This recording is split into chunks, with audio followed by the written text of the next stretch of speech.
शहादत मौसूल नहीं हुई।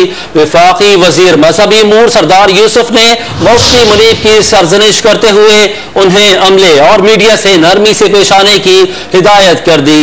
ईद के शान के मामले पर मुफ्ती मुनीबुर रहमान काफी बरहम दिखाई दिए। गुस्सा इतना बड़ा कि टेलीफोन की तारें खींचकर निकाल दी और शहादतें नोट करने वाले अहलकार को खरी खरी सुना दी और फिर बाहर जाने का हुक्म दे दिया।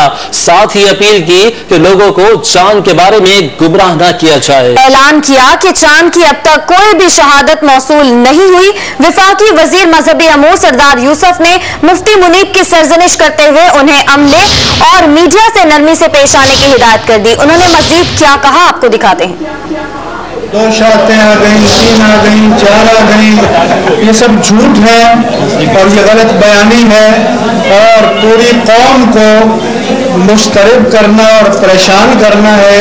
हम पहले आपसे कह चुके हैं कि हम मीटिंग में हैं, मीटिंग जारी है। जब किसी कतई हतमी फैसले पर पहुंचेंगे, ऐलान करेंगे, उससे पहले कोई भी खबर चलाना कि औकाफ के ज़राए, औकाफ का सेक्रेटरी हमारे पास बैठे हैं, औकाफ के डीजी हमारे पास बैठे हैं, कौन से औकाफ के ज़राए हैं, तो कोई हमारे इत्तला नहीं है और ये सारी बातें झूठी फिक्र चल रहे हैं और इनको रोका जाए। इस कौम पर रहम करो, मेहरबानी करो।